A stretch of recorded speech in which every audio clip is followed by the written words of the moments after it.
Iglesia Filadelfia JB. Perfecciona tu vida con la palabra de Dios. Con señales descendió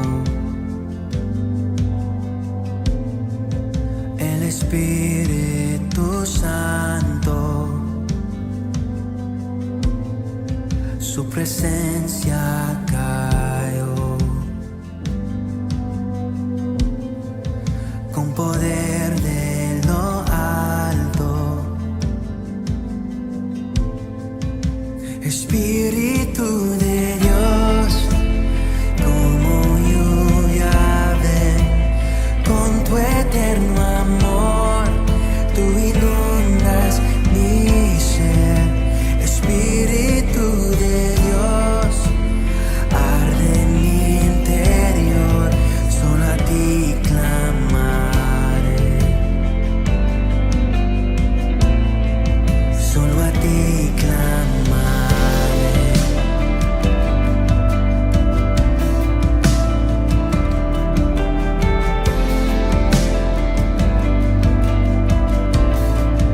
Al venir ante tus pies, tu amor me revelas. Puedo ver tu corazón, contemplar tu grandeza.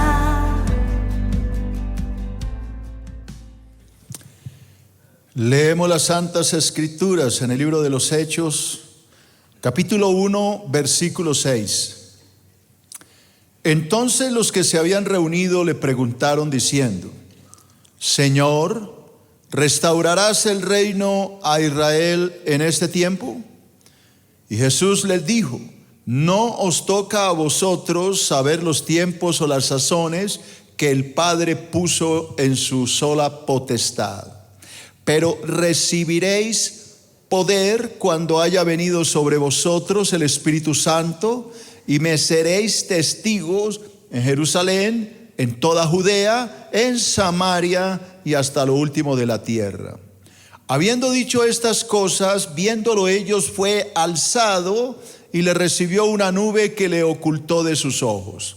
Y estando ellos con los ojos puestos en el cielo, entre tanto que él se iba, he aquí que se pusieron junto a ellos dos varones con vestiduras blancas, los cuales también les dijeron: varones Galileos, ¿por qué estáis mirando al cielo? Este mismo Jesús que ha sido tomado de vosotros al cielo, así vendrá como le habéis visto ir al cielo. Amén. Oremos. Santo, cierra los ojos, dispón tu corazón. Padre amado, en el nombre de Jesucristo, hoy queremos colocar esta palabra, este estudio que estoy dando sobre la ascensión de nuestro Señor Jesucristo al cielo. Oro para que tú nos enseñes cada día más de tu palabra y podamos crecer hoy en el conocimiento de la verdad. Bendigo a todos los hermanos, los que están aquí en el auditorio y los que están en sus hogares recibiendo esta señal en cualquier lugar del mundo. Que esta palabra edifique a los santos, es lo que te pido en el nombre de Cristo Jesús. Y la iglesia dice amén. Amén. Bueno, santos hermanos, continúo con este tema interesante, la ascensión del Señor Jesús. Tal vez ustedes recordarán, hace 8 días hablé de mi primer punto, hablé del encuentro. El encuentro que el Señor Jesús tuvo con sus discípulos. La palabra nos dice que el Señor los llevó a un monte, el monte de los Olivos, y allá en este lugar, a la falda de este monte, al lado oriental, más exactamente en Betania, el Señor se despide de sus discípulos y asciende al cielo. Este es el tema que estamos tratando. Este monte de los Olivos, ya vamos a verlo ahorita más adelante, es el mismo monte donde Cristo va a regresar cuando venga a poner sus pies sobre este planeta nuevamente. La palabra dice que primero Cristo va a recoger a su iglesia, que es lo que llamamos el arrebatamiento. Ese arrebatamiento que puede suceder hoy dará comienzo a la gran tribulación que durará 7 años. Cuando finalicen los 7 años, Cristo va a bajar del cielo de una manera visible. Ya todo ojo lo verá, como dice la palabra en San Mateo 24, y Él bajará al monte de los olivos, que es el mismo monte donde Él subió al cielo. Así que esto ya lo enseñé. Como segundo punto hablamos del reino, porque los apóstoles le están preguntando al Señor: ¿vas a restaurar el reino ahora mismo? El reino se refiere al milenio. Yo enseñé mucho sobre el milenio, cómo será este reino de Cristo que durará 1000 años, un reino perfecto, de armonía, de abundancia, de paz, completamente guiado por el Señor. Y el Señor les dice a ellos que no les toca a ellos saber el tiempo o las sazones que el Padre puso en su sola voluntad. Y ahí fue cuando tratamos el tema del tiempo, que fue mi tercer punto.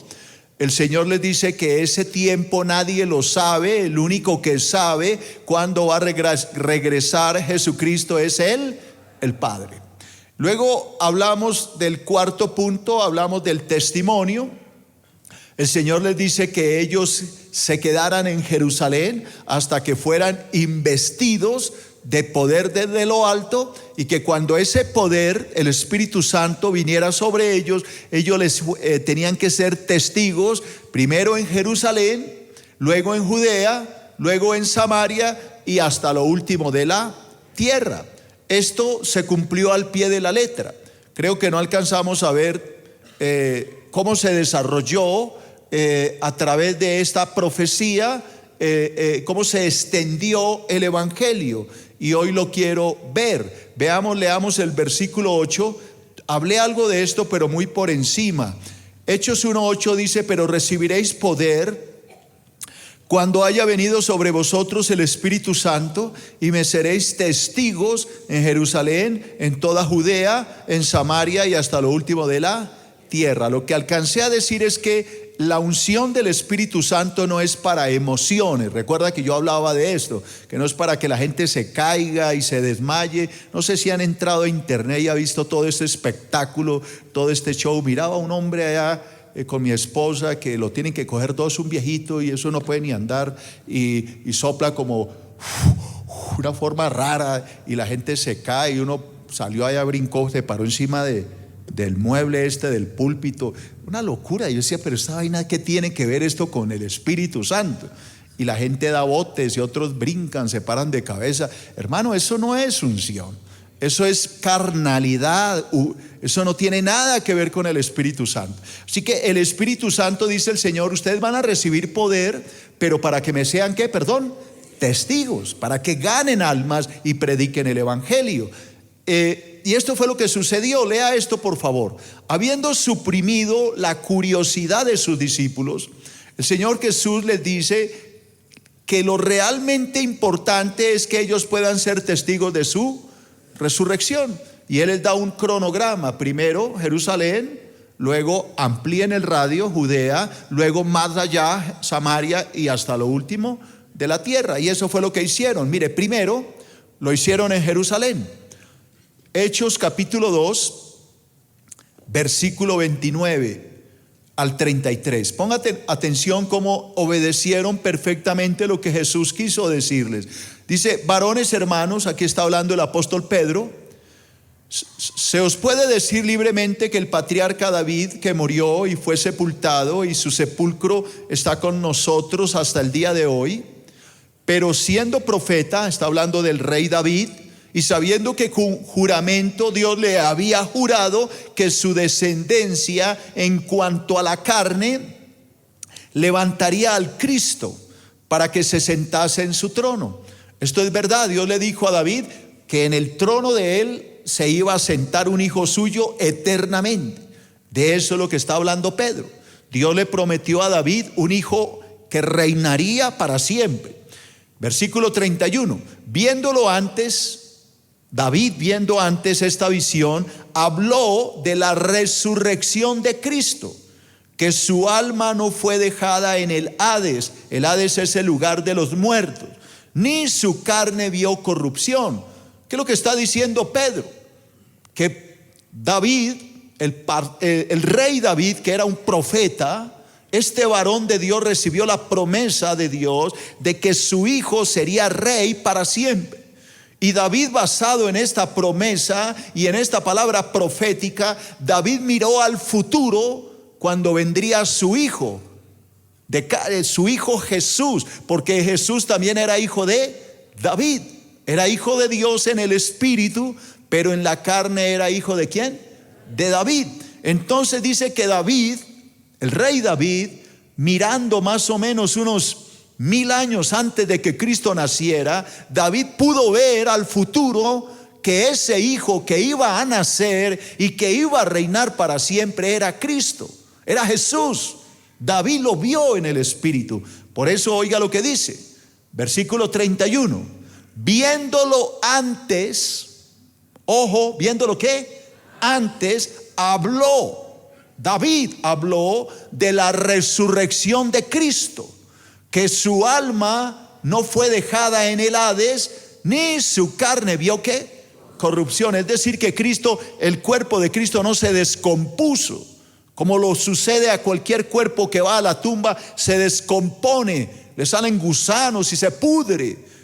David, como era profeta y Dios le había prometido un hijo, David miraba al futuro y vio que en el futuro vendría un hijo suyo, un descendiente suyo, que era Jesús, y que este Jesús moriría, pero su carne no vería corrupción. Versículo 32. A este Jesús, al que vio David 1000 años antes, a este Jesús resucitó Dios. Está hablando el apóstol Pedro. A ese Jesús que habló David, Dios lo resucitó, de lo cual todos nosotros somos testigos. ¿Quiénes todos? Los apóstoles.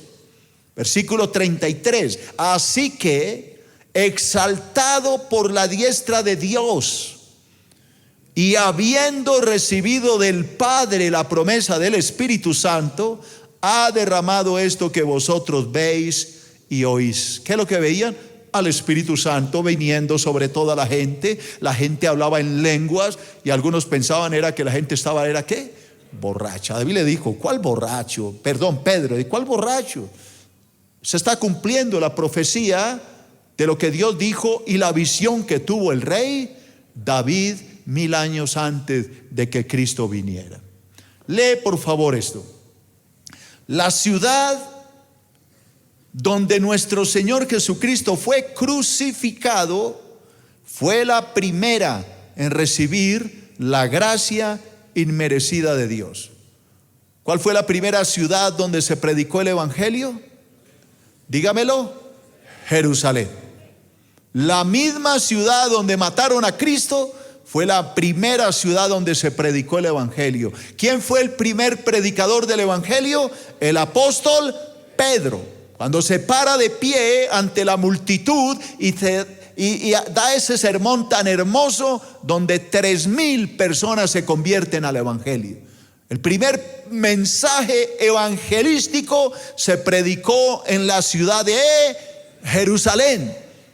La misma ciudad donde mataron a Jesús fue la primera ciudad en recibir la gracia inmerecida de Dios, porque no merecían la salvación, pero precisamente de eso se trata la gracia. Dios regala su salvación a los que no lo merecen. Eso se llama gracia, un favor inmerecido de parte del Creador. Amén. Y esto es lo que Dios ha hecho con nosotros. Ese día que Pedro predica allá en Jerusalén, habían multitudes de muchos lugares y obviamente la gran mayoría de ellos era gente de Judea. De todo ese sector el evangelio le llegó a todos. Se cumplió la palabra primero en Jerusalén, luego en Judea. Pero la profecía decía que luego tenían que ir a Samaria.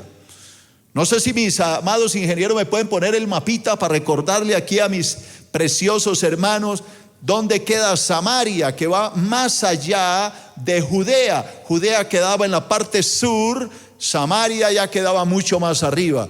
Allá está, usted lo ve en el mapa, Judea en la parte verde oscuro y más arriba queda Samaria. Es decir, lo que el Señor está diciendo es que el evangelio tiene que irse extendiendo, pero tiene que nacer en un sitio. ¿Y en dónde nació? Repita, en Jerusalén. Luego en Judea, como el departamento, digámoslo así. Y luego ir ¿a dónde? A Samaria y después hasta lo último de la tierra. Vamos a ver si esto de Samaria se cumplió, la profecía, pues se cumplió al pie de la letra. Segundo, en Samaria. Mire cómo llegó el evangelio a Samaria. Gracias, Dios los bendiga. Hechos capítulo 8, versículo 4 al 8. Pero los que fueron esparcidos, ¿por qué fueron esparcidos? No hay tiempo de verlo, pero acá hay una persecución de la iglesia. Ustedes lo leen en la casa, en el capítulo 8, la iglesia primitiva, obviamente ya han pasado algunos meses y años tal vez, la iglesia empieza a ser perseguida. No sé si ustedes supieron que al comienzo la iglesia tuvo una persecución brutal por medio de los emperadores. No sé si han oído hablar de Nerón, Calígula, Vespasiano. Todos estos fueron grandes perseguidores de la iglesia. Se dice, cuenta la historia, que Nerón le gustaba matar a los cristianos y enterrarlos en una lanza. Los colgaba ya a lo alto en un palo y les prendía fuego para que alumbraran sus jardines. Eso lo hacía Nerón. Vespasiano le gustaba mandar a los cristianos al circo romano para que se lo comieran los leones en vivo y en directo. Llenaban el estadio de gente y la gente era feliz viendo cómo los leones mataban a la gente, a los cristianos. Así que la persecución que hubo en esta época fue impresionante y tuvieron que salir corriendo. Oiga lo que dice: los que fueron esparcidos huyeron, iban por todas partes anunciando el evangelio. Así que cuando el diablo intenta, ojo, cuando el diablo intenta hacerle daño a la iglesia, Dios aprovecha eso para un bien. Porque la iglesia estaba cómoda, estaban en Jerusalén, sabroso, como estamos hoy en la iglesia. Cada domingo voy a la iglesia. Cómo me gustó el sermón del pastor, listo, vuelvo el otro domingo, también me gustó, bonito el mensaje. Pero nadie hablaba, nadie predicaba, todos cómodos, todos con su maíz pira, su gaseosa, tomando un cristianismo muy cómodo, gafas oscuras, coco loco en la playa tomando el sol, cristianismo de a peso. Y Dios tiene a veces que mandar la prueba, mandar la persecución para sacudir a la iglesia, para que la iglesia hable el evangelio. Entonces, como no querían moverse, estaban tan cómodos, Dios envió una persecución. Y esa persecución hizo que la gente fuera por todas partes. Colócame el versículo, míralo, ahí está. Pero los que fueron esparcidos iban por todas partes anunciando el evangelio. Oiga, por fin hablaron. Dese cuenta que a veces la persecución hace falta, hermano. A nadie le gusta la persecución, pero a veces Dios la permite para que el cristiano haga algo. Porque los cristianos a veces somos muy conchudos. Yo ya soy salvo, allá los demás que se frieguen, yo ya conozco a Cristo, mi mamá conoce a Cristo, mis hijos son cristianos, mi papá es cristiano, los demás me importa un bledo si se van para el infierno. Y Dios dice: con que esas tenemos, entonces tome, mijo. Y ahí es cuando el diablo dice, Dios le dice al diablo: pégale una sacudida a estos perezosos y mándelos a predicar. Y el diablo feliz viene a devorar la iglesia. Y ahí fue lo que pasó. Salieron todos a evangelizar. El pastor Abraham Jr. nos está invitando a evangelizar. No espera que Dios le mande una prueba para que ahí se hable. Ahora, yo no le estoy diciendo que va a venir un Nerón a mandarlo a la fosa de los leones, ¿no? Pero posiblemente Dios le mande una prueba, le dé su castigo, le quite su trabajo, le quite algo valioso para que usted diga: tengo que reaccionar. A veces Dios tiene que hacerlo cuando nosotros no actuamos. El Señor tiene que movernos y ponernos a caminar. Algo parecido al ganado. Cuando el pastor está llevando el ganado, hay vacas que no caminan, son flojas, les gusta estar coma pasto. Entonces, ¿sabe qué hace el pastor? él carga un palo y el palo tiene punta, tiene un chuzo, y cuando el ganado no camina, tome, mijo, y ahí sí empieza a caminar por el golpe que le da el pastor. Si no lo sabían, sépalo. Muchas veces tiene que ser así, porque hay ovejas que no caminan de ninguna manera, tienen que ser cargadas de esa forma. Entonces dice el versículo 5, entonces Felipe, de los que fueron esparcidos, descendió ¿a dónde? Que la profecía decía que no se podían quedar en Jerusalén, y ellos estaban muy cómodos en Jerusalén y no querían moverse. Y el Señor dijo, pero yo les dije que tenían que empezar en Jerusalén, luego en Judea y luego ¿en dónde? En Samaria. Pero como no querían, entonces Dios tuvo que enviar una... No oigo. No fue una prueba, fue una persecución contra el cristianismo. Que una prueba puede ser una gripa. No, aquí era que los estaban matando, hermano. Aquí era que los estaban matando porque no querían hacer nada. Entonces Felipe descendió a la ciudad de Samaria. ¿Y a qué descendió, perdón? A predicarles a Cristo. Por fin entendió la iglesia. Oiga, y la gente unánime escuchaba atentamente las cosas que decía Felipe, oyendo y viendo las señales que hacía. Dese cuenta, hermano, que cuando obedecemos el llamado hay poder. Empezaron a suceder milagros. Felipe empezó a moverse en poder increíble, sanaba gente, le hacía milagros increíbles. Cuando un cristiano obedece a Dios, Dios le da el poder, lo respalda. Pero hay cristianos que quieren es poder para temblar y para sentir calor. ¿Qué clase de poder es eso, hermano? Usted lo que quiere es una emoción. Pero la palabra me dice que cuando Felipe obedeció, fue a Samaria, perseguido y todo, fue a Samaria. La gente lo oía, porque Felipe se movía con poder y hacía señales maravillosas. Escuche, porque de muchos que tenían espíritus inmundos salían esto dando grandes voces, y muchos paralíticos y cojos eran ¿qué? Sanados. Este varón, ¿ustedes saben quién era Felipe? Felipe era un ujiere en la iglesia, la primera iglesia. Felipe fue escogido para ser un ujier, porque había peleas entre las hermanas hebreas con las hermanas gentiles, se agarraban allá las hermanas. Raro, ¿no? Allá es que todo eso lo vamos a estudiar poco a poco. Ellas vivían peleando, y entonces los apóstoles dijeron: escojan entre ustedes 7 diáconos que nos ayuden, 7 hombres de Dios, y uno de estos era ¿quién? Felipe. Este Felipe, oiga, era un hombre normal. Dios lo estaba usando, liberando a endemoniados, levantando paralíticos, sanando a cojos, dándole los ojos a los ciegos. Este hombre estaba moviéndose en un poder increíble. ¿Alguien me puede decir por qué Dios lo estaba respaldando tanto? Porque estaba obedeciendo a Dios. Grítelo, hermana. ¿Estaba qué? Obedeciendo a Dios. Diga, el Señor les dijo, prediquen ¿en dónde? No tan rápido, hermana, no se me vaya a ir para Dubái tan rápido. Primero, ¿en dónde? En Jerusalén. Segundo, ¿en dónde? En Judea. Luego, ¿en dónde? En Samaria. Y luego ahí sí, a lo último de la tierra. Yo les hablaba el domingo, hay hermanos que quieren irse de una vez de evangelismo a Dubái.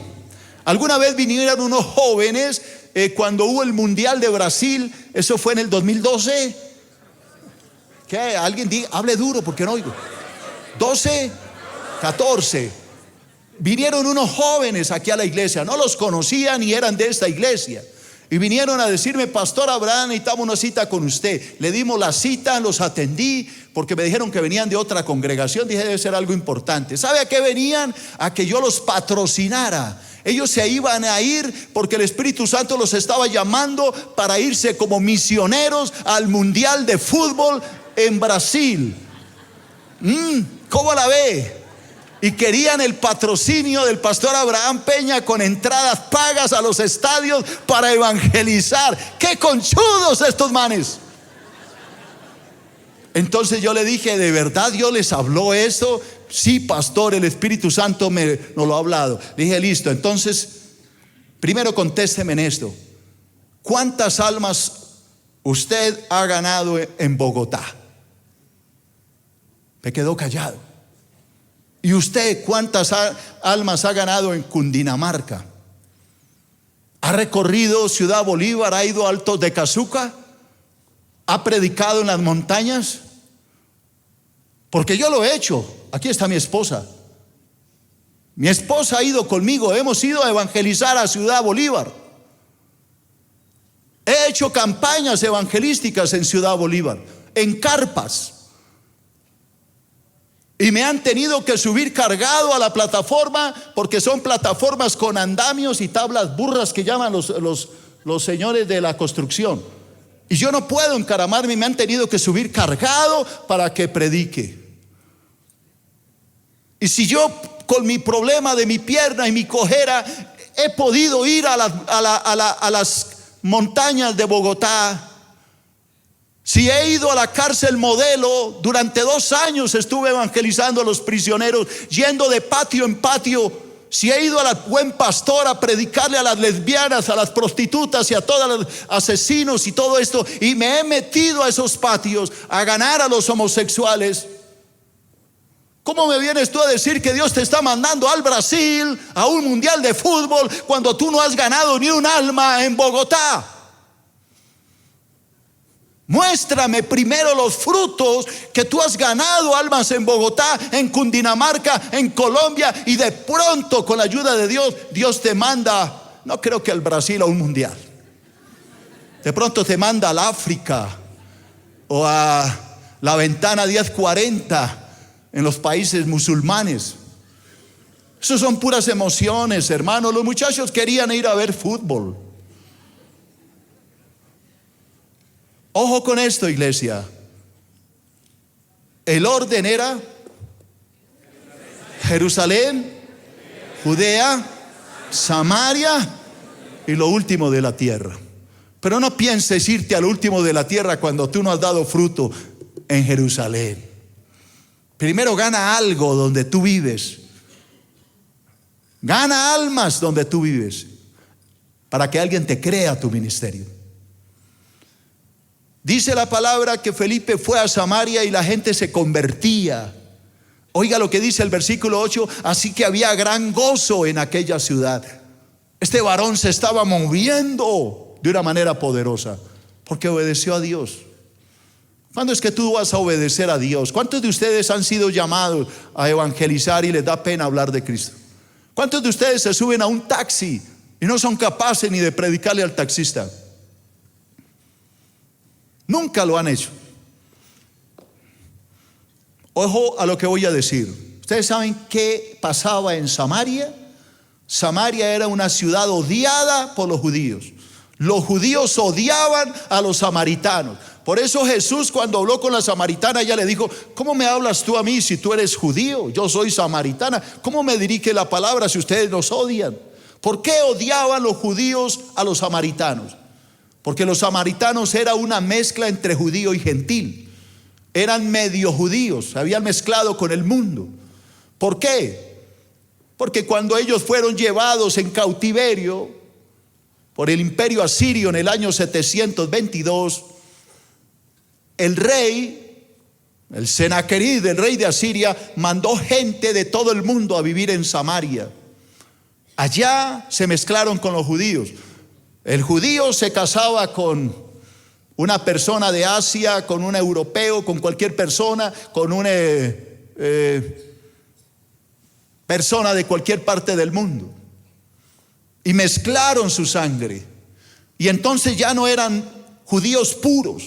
Por eso los hebreos verdaderos les tenían odio a los samaritanos. El odio era tan terrible, ya tiene el mapa en la mente, ¿sí o no? Que cuando ellos iban de Judea a Galilea, que queda más arriba, ojalá me ponga el mapa, entonces ¿sabe qué hacían?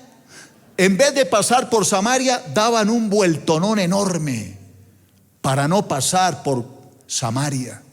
Así era el odio. Mire, ahí está el mapa. Judea queda en la parte verde. Cuando ellas iban a la parte como cafecita, moradita, no sé qué color será eso, arriba a Galilea, en vez de pasar derecho, para no pasar por Samaria, daban toda la vuelta por Perea, por Decápolis, hasta llegar a Galilea. Ellos no pasaban por ahí. Por eso cuando Jesús le habló a la samaritana, ella le dijo, ¿y tú por qué me hablas a mí? Si yo soy una samaritana y tú eres un hebreo, un judío. Los judíos odiaban a los samaritanos, pero mire la gracia de Dios. Dios le dijo, después de que evangelicen a Jerusalén y a Judea, vayan a los que tanto odian, vayan a Samaria. ¿Qué me enseña esto? Pues que yo no puedo despreciar a nadie. El evangelio es para todo el mundo. Dios me mandó a predicar a la Modelo durante 2 años y me tocaba ir de patio en patio. Los primeros días se burlaban de mí los presos, porque eso no es con micrófono, ¿no? Eso es a cuello pelado, mijo, y a grito entero, porque eso es un bullicio. Eso hay de todo lo que usted quiera. Gritan, pelean, se burlan de uno, lo chiflan, pero ahí me paraba y empezaba a predicar. Terminaba en un patio, me pasaba al otro. Se reían de mí. Los patios van clasificados en la Modelo. Entonces hay patios de violadores, patios de homosexuales, patios de asesinos, y allá me metía, patio por patio. Poco a poco me fui ganando el respeto. Poco a poco fueron ellos entendiendo quién era yo. Para la gloria de Dios, porque eso no es para la gloria de un hombre. Alcancé a reunir 300 hombres en el salón múltiple de la cárcel Modelo, cuando nadie me quería oír, ni siquiera uno me quería escuchar. Allá llegaban, y cuando yo llegaban ya me hablaban, me decían hasta pastor. No era pastor, obviamente, pero había tal respeto, porque la palabra de Dios bien predicada trae respeto a aquel que la escucha.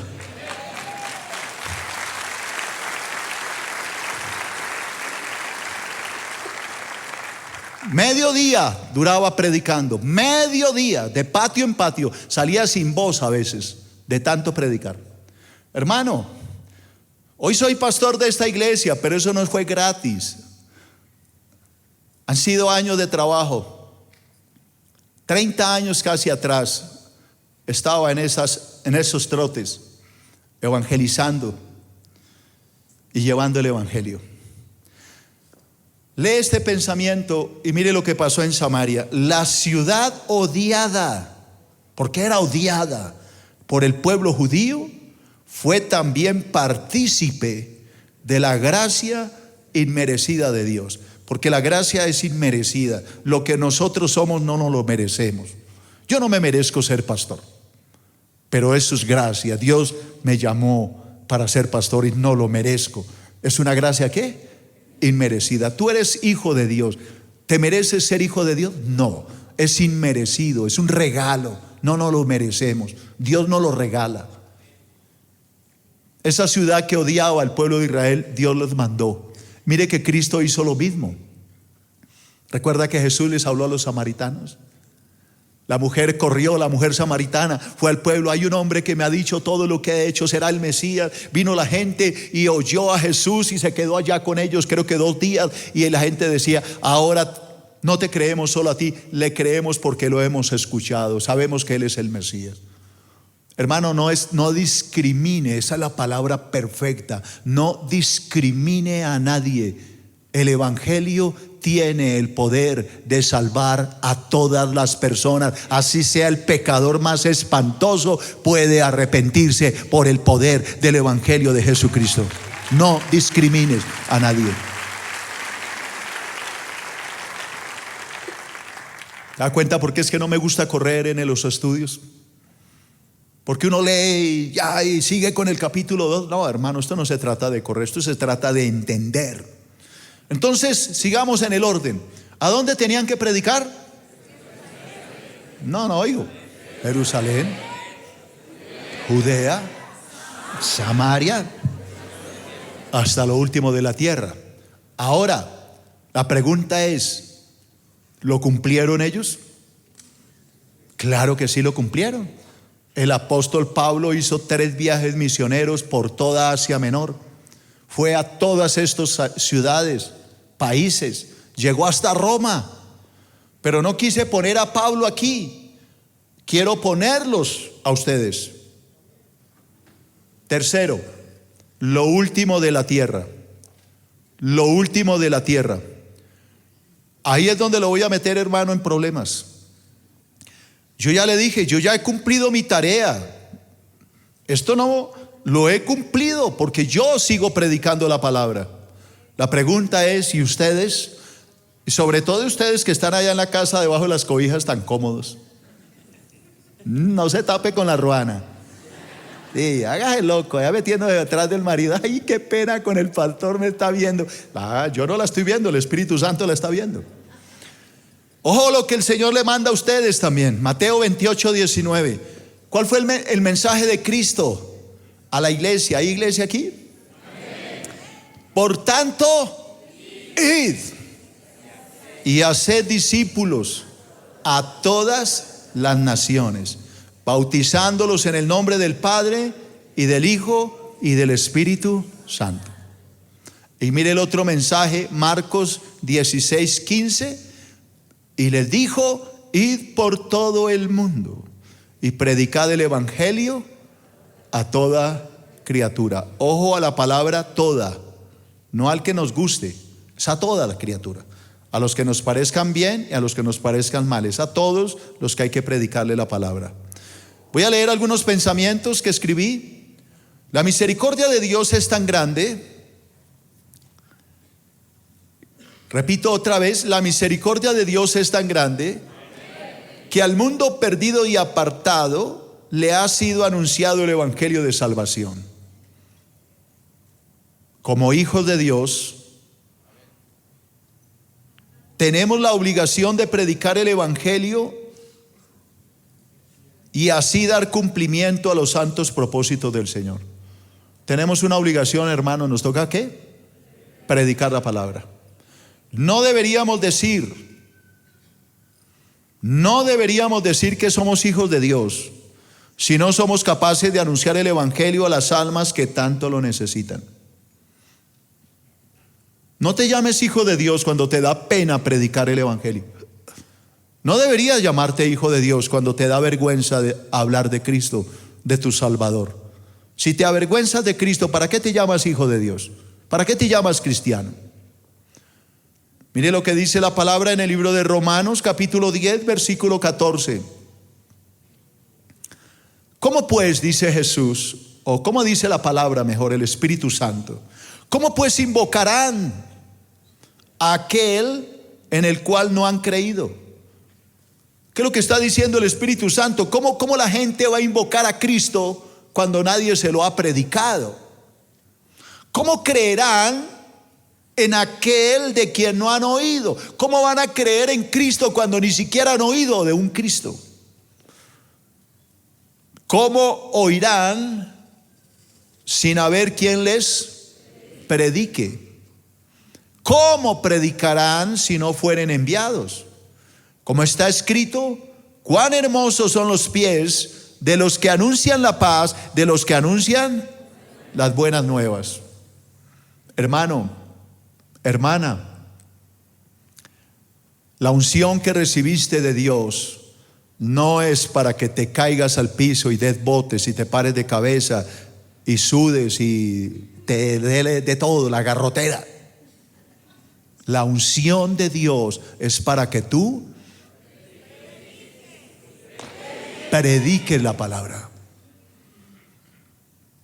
Cuidado con esas iglesias donde el showcito es el centro de atracción.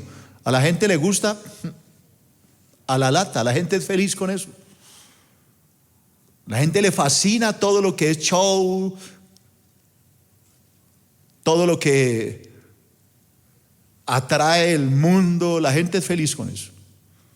Pero esto no es la unción del Espíritu, no es el propósito. La única vez que yo veo en la Biblia, atienda, la única vez que yo veo en la Biblia que alguien se retorcía en el piso es cuando Cristo echaba un demonio. Los que se retuercen son los demonios, hermano, no los cristianos dando botes. No sé si me está entendiendo. La palabra dice que Jesús echaba a los demonios y los demonios salían porque son serpientes, pero con mucho fuerza se resistían, y por eso la gente se retorcía. Pero luego que salía el demonio, la gente quedaba en paz. Pero yo veo ahora que la emoción es que todos los supuestos cristianos entonces se la pasan dando botes, se paran de cabeza, se retuercen. Digo, este man todavía está endiablado entonces, porque todavía como que sigue el Chucky ahí. No entiendo, y cada domingo es lo mismo y se caen y hacen lo mismo. Y este man nunca lo han liberado, hermano. Y a eso le llaman espíritu. No, a eso yo no le llamo espíritu, a eso le llamo una manipulación de la mente bestial, control mental de la gente. Y eso no es el espíritu. Y ahí se los estoy demostrando. La unción es ¿para qué? Para predicar. Ahora voy a entrar en otro punto, hermano. Y les pido que no se me desanimen, porque si alguno dirá, pero así ¿cuándo vamos a acabar el libro? Hermano, ¿cuál es el bendito afán de que acabemos si la idea es aprender? Estoy tocando tópicos de cada punto, porque más de uno se va a desanimar. Dice, no, pero a ese paso, ¿cuándo vamos a acabar ese libro? No hay afán, hermano. ¿Han aprendido algo con todo esto? Bueno, entonces aprenda otro tema, la ascensión, como quinto punto. Déjeme le hablo de este punto, porque es que aquí hay cosas importantes, hermano. Ojo a lo que voy a enseñar. Versículo 9. Y habiendo dicho estas cosas, viéndolo ellos, fue alzado y lo recibió una nube que lo ocultó de sus ojos. Así que el Señor, hago el resumen, llama a sus discípulos. ¿Se los lleva para dónde? Para Betania, al monte de los Olivos. Allá los reúne y les da las instrucciones. La última instrucción es que le dice: ustedes van a recibir poder, se me van a quedar aquí en Jerusalén, yo me voy, pero va a venir el Espíritu Santo y van a ser testigos. Y de pronto empieza el Señor ¿a qué? A subir al cielo, a ascender. Dice la palabra, envuelto en una nube, empezó a subir ante los ojos de todos ellos. A mí, hermano, y no solo a mí, a muchos pensadores bíblicos nos sorprende la sencillez con que se escribe algo tan increíble, hermano. Fue espectacular. La forma en que Jesús subió al cielo dejó a todos con la boca abierta. Pero mire cómo lo narra el Espíritu Santo, algo tan sencillo. Habiendo dicho estas cosas, viéndolo ellos, fue alzado y lo recibió una nube que lo ocultó de los ojos. Punto. ¿Cómo lo hubiéramos escrito nosotros? Fue glorioso, extraordinario, maravilloso. Eso impresionante bajo una nube. ¿Por qué lo narraron así? Es la demostración más clara de que estos hombres no estaban bajo la carne, sino bajo el Espíritu. Si hubiera sido en la carne, hubieran puesto una cosa exagerada, pero lo narran con una sencillez que lo deja a uno increíblemente anonadado. Lee por favor esto, a ver si me entiende lo que estoy diciendo.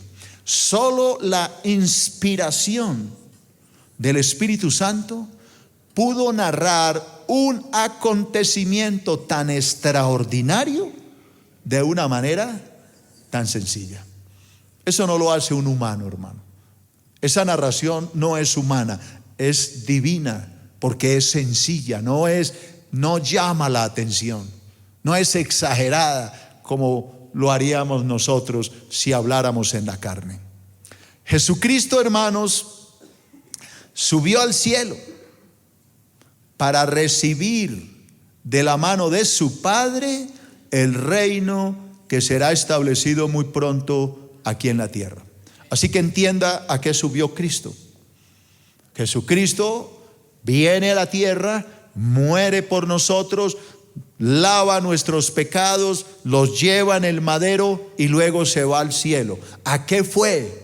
La pregunta es, ¿para qué se fue? A recibir el reino que está por venir a establecer, el milenio. ¿Eso está en la Biblia? Sí, señores, en el libro de Daniel, el profeta, en el capítulo 7, se nos narra esto que estoy hablando. Daniel capítulo 7, versículos 13 y 14. Acuérdense que Daniel también fue un profeta, más o menos del año 600 antes de Cristo. Él estuvo cautivo en Babilonia por el rey Nabucodonosor, y allá él tuvo todas estas visiones. Dentro de las visiones que tuvo Daniel, una de ellas es esta, donde Cristo recibe el reino. Ojo a lo que voy a narrar, a leer, perdón. Daniel 7:13.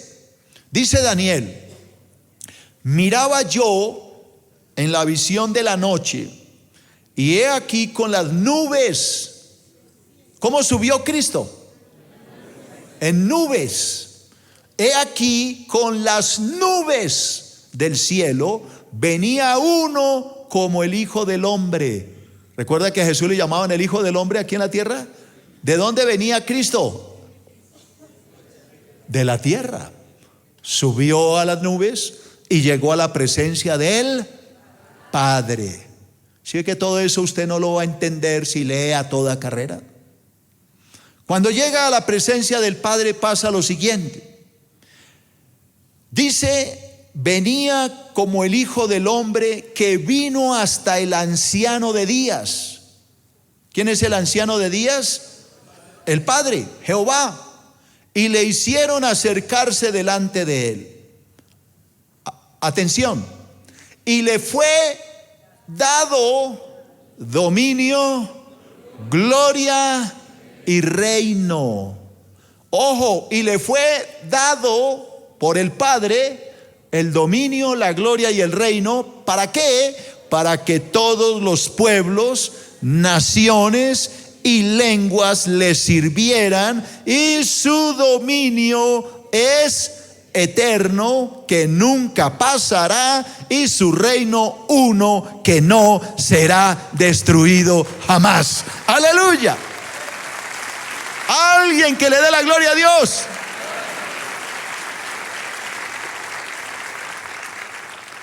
¿Cuántas veces tú has leído el libro de los Hechos y no habías relacionado la ascensión con la profecía de Daniel? Por eso es que a mí no me gusta correr en la enseñanza, porque no se trata de correr, se trata de aprender.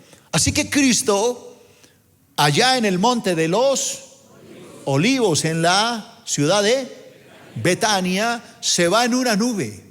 Ellos se quedan mirándolo. Se va hasta que se pierde de la vista. ¿A dónde llegó? Al trono del Padre. Y tan pronto llega, el Padre le da el dominio, el reino, le da el poder, le dice: esto ahora te pertenece. ¿Por qué el Padre le entregó el reino? Porque Cristo derrotó a Satanás en la cruz y le quitó las llaves del reino, le quitó las llaves de la muerte, le quitó todo, lo despojó. Porque Cristo despojó a los principados y a las potestades. Recuerda que Satanás le dijo: si tú te postras, Jesús, y me adoras, yo te daré todos los reinos de este mundo. Y Jesús le dijo: no puedo hacerlo. Al Señor tu Dios adorarás y a Él solo servirás. Pero lo que no le dijo es: yo no necesito adorarte, porque en poco tiempo yo te voy a quitar el reino que tú le robaste al primer hombre, Adán. Porque el reino le pertenecía a Adán. Dios se lo entregó, le dijo: señorea sobre todo lo que creé. Señorea sobre los peces del mar, las aves de los cielos, señorea sobre este planeta. Pero cuando el primer hombre, Adán, sirve a Satanás, el reino lo pierde y pasa a tener el poder Satanás. Hoy el reino no le pertenece al diablo, el reino le pertenece a Jesucristo, porque Él lo ganó en la cruz del Calvario. Alábelo si entiende la palabra.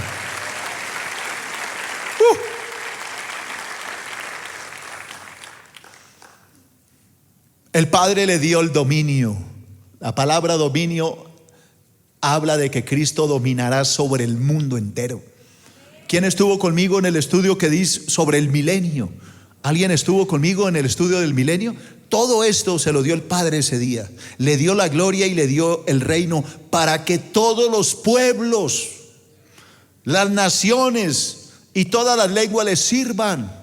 Jesucristo será Rey supremo, Señor de señores, Rey de reyes, y dominará sobre este mundo porque está profetizado.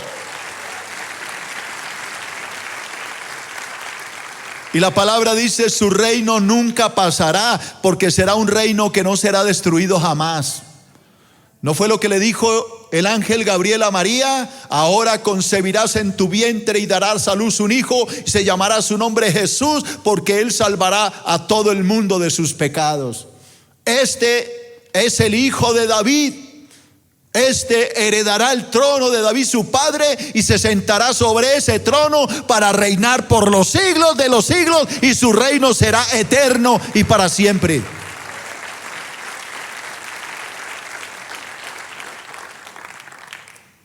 Cambio de punto. Sexto, voy a hablar del regreso. El regreso.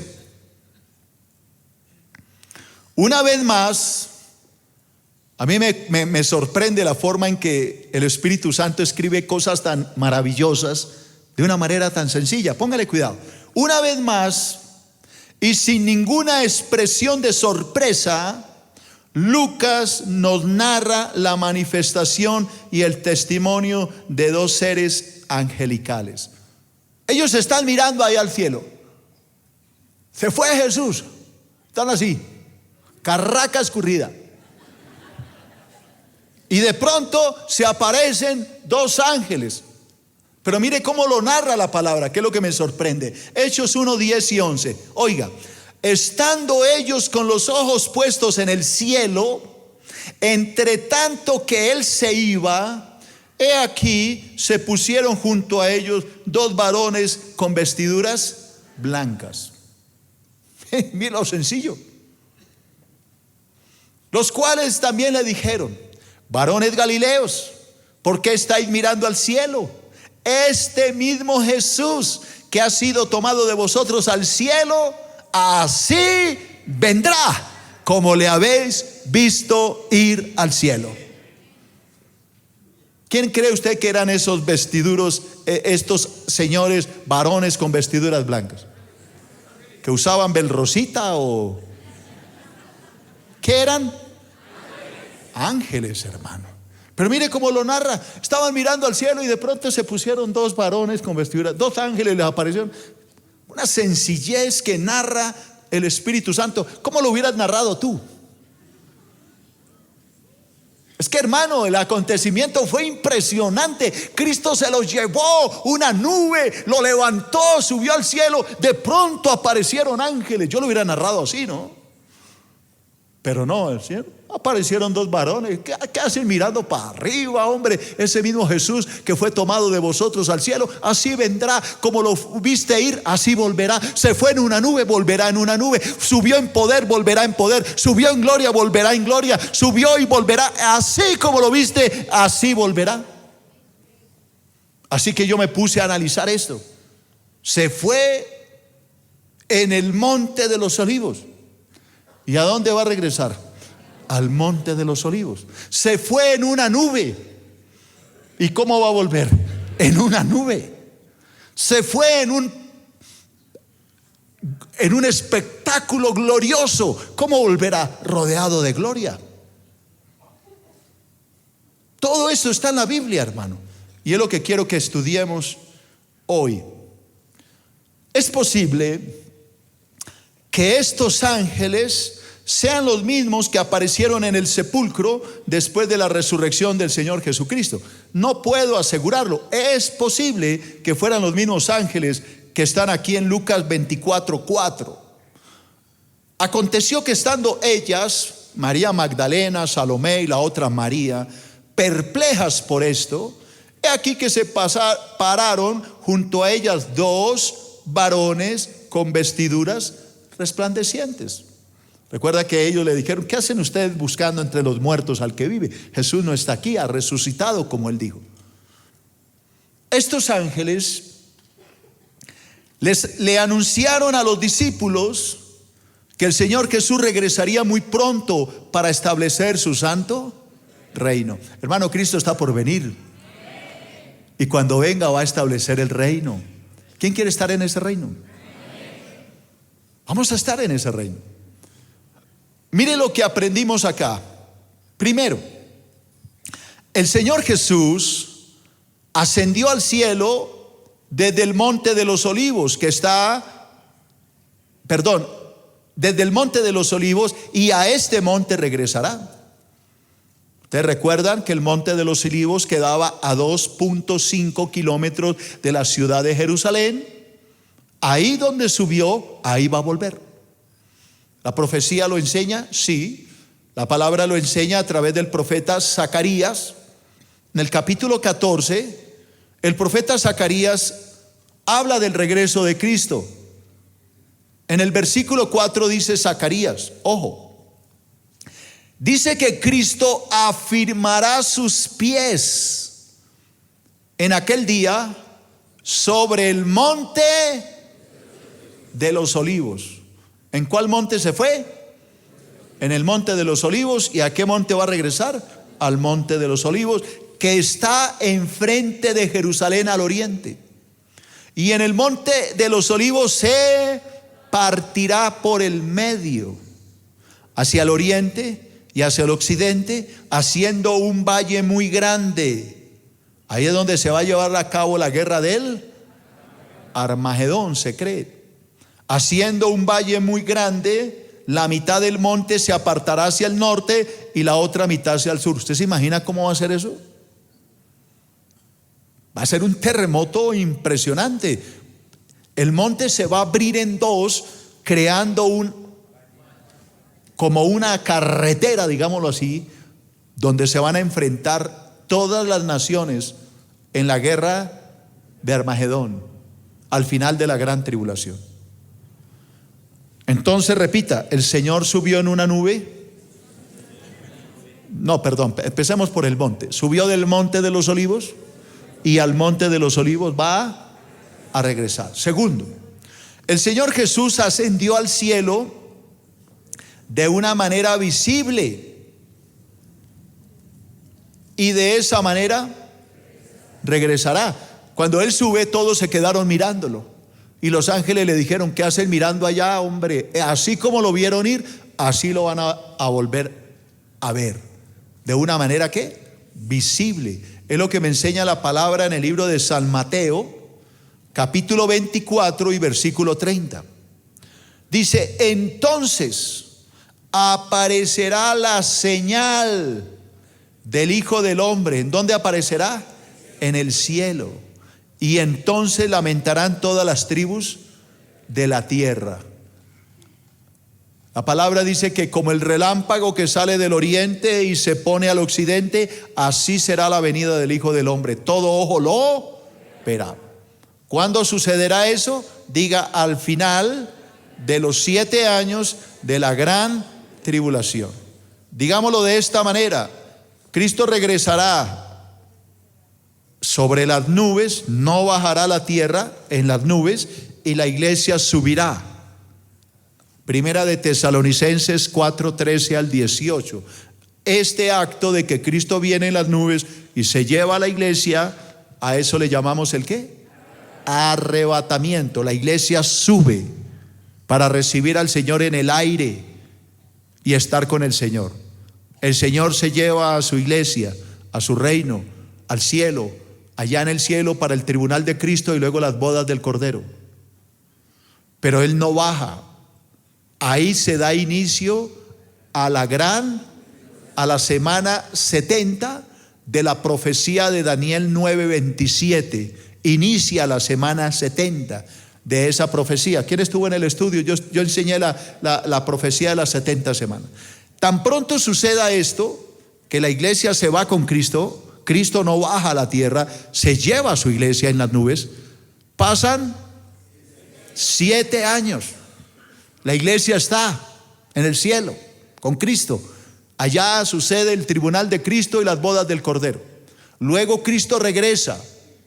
Apocalipsis capítulo 19, Zacarías capítulo 14, que estoy enseñando, y Cristo baja a la tierra y pone sus pies en el monte de los olivos, y el monte se parte en dos, creando un valle grande para la última gran batalla de esta tierra. ¿Quedó claro? Tercero, el Señor Jesús subió al cielo en una nube y en una nube regresará. Leamos el mismo versículo, pero la parte B, Mateo 24:30. Y verán, toda esa gente verán al Hijo del Hombre viniendo sobre las nubes del cielo. Subió en una nube y en una nube regresará. Cuarto, el Señor Jesús subió al cielo rodeado de gloria, y de la misma manera regresará. Recuerda que el Padre, según lo que nos dijo el profeta Daniel, le entregó el reino y la gloria del reino. Y mire lo que dice Mateo 24:30, parte final: con poder y gloria regresará. Así como lo vieron ir en gloria, así en gloria regresará. Quinto, el Señor Jesucristo subió al cielo en una nube, y en una nube recogerá a su iglesia. Así como subió en una nube, se va a llevar a la iglesia. Primera de Tesalonicenses capítulo 4, versículos 16 y 17. ¿Qué nos dice el apóstol Pablo? Porque el Señor mismo, con voz de mando, con voz de arcángel, con trompeta de Dios, descenderá del cielo, y los muertos en Cristo resucitarán primero. Luego nosotros, los que vivimos, los que hayamos quedado, seremos arrebatados juntamente con ellos. No oigo. En las nubes, para recibir al Señor en el aire, y así estaremos siempre con el Señor. Así que, hermano, prepárese. Si no ha montado en avión, allá va a conocer las nubes. Sexto, el Señor Jesucristo regresará en las nubes para llevar a su iglesia a la casa de su Padre. Allá nos va a llevar. Juan capítulo 14, versículo 1 al 3. ¿Qué dijo Jesús? No se turbe vuestro corazón. ¿Creéis en Dios? Creed también en mí. En la casa de mi Padre muchas moradas, habitaciones hay. Si así no fuera, yo os lo hubiera dicho. Voy pues a preparar lugar para vosotros. Y si me fuere y os preparare lugar, ¿qué hará? Vendré otra vez y os arrebataré, os tomaré a mí mismo, para que donde yo estoy, vosotros también estéis. Aleluya. Dale la gloria a Dios, hermano.